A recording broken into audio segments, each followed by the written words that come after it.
All right, final part here, determining if an equation is a function or not. And this one is not too bad because it's just a couple of things put together. So if you're given an equation like our fabulous examples down below, you need to first make sure that you solve for y, because then once you solve for y, you can then graph it in the calculator. And if you don't remember how to graph, go back to some of those notes from previous. And then finally, let me put sketch a graph here. Then use the vertical line test.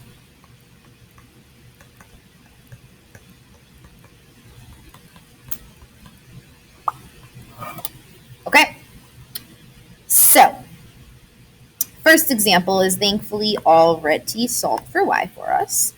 And I did that to save some time. So we're going to come here, we're going to clear out that y equals. Remember to graph, you hit that y equals button, and I'm just going to type this equation in exactly as I see. X squared plus x, remember to use the x button, you're using not the alpha x, you're using the xt theta n, the variable button that's next to the alpha button. It's highlighted in red on my picture right now. Plus x minus 17. So I'm going to go ahead and graph that. And just again, to show your work on this, you just show a picture. Draw a little picture of what that looks like. I have a feeling here I'm not getting the whole picture, so I'm going to use that fancy zoom button and zoom out to get a better picture of what this thing looks like. There we go. Much better. So when I'm taking that to my paper, I'm just going to draw a little picture of that over here.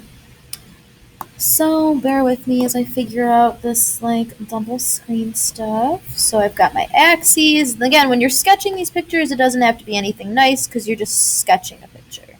Looks something like that, more or less, maybe a little more skinnier than that. Again, you're just sketching a picture. It doesn't have to be perfect.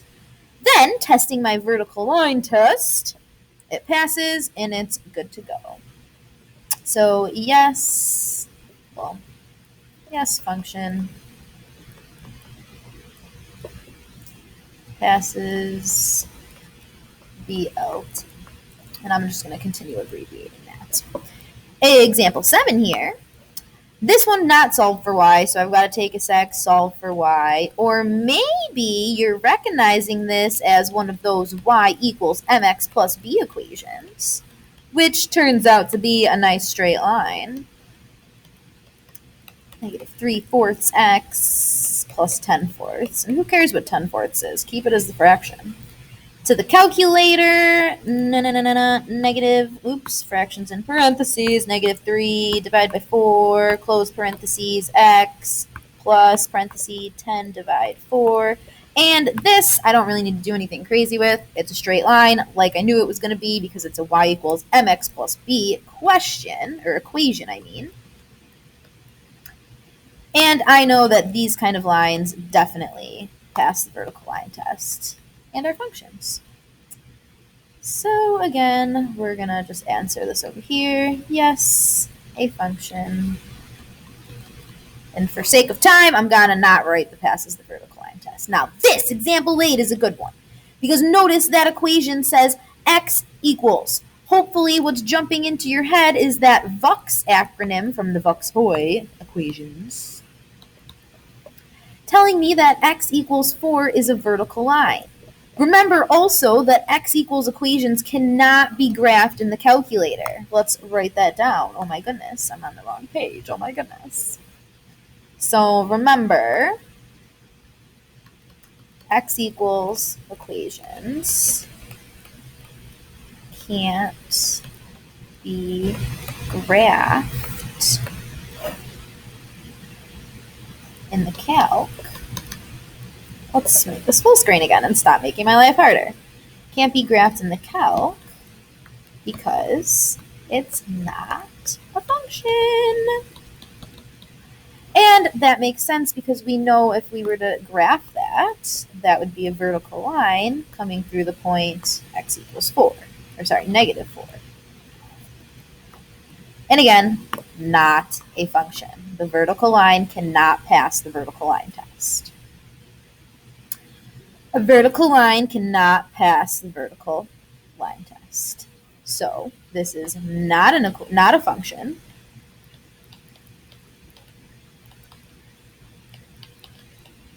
And that's because it's a vertical line.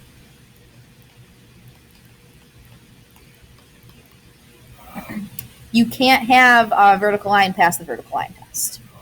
All right, probably should have given myself a little bit of space here, a little bit of more space. But anyways, next one. Y equals x to the fifth, minus x to the third. That is already solved for y, so that will be relatively easy to plug in. X caret to get the exponent to the fifth, arrow out of the exponent, minus x caret to the third. And graph. Ooh, weird looking one. Let's zoom in a little bit on that to get a better picture. And it's important to do that because when I was super zoomed out, those look like vertical lines. But see how they're kind of chunky and they have like little breaks in them, sort of? That's just your calculator trying to show you that it has a slight curve to it. Slight curve. Not completely a straight line. So let's get a picture of that. And I know this is the smallest picture I've done so far. All right, and that thing does something along the lines of swoop, swoop. So you can see it's kind of looking like vertical lines, but they're not really because they are just slightly turned. So function passes the vertical line test.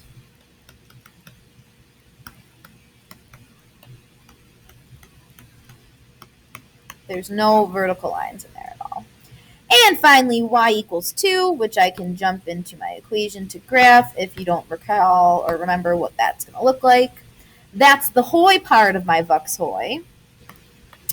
That's the hoi, the horizontal lines.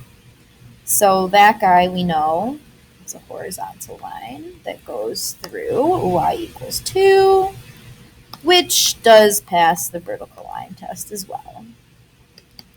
So again, yes function, because it passes your VLT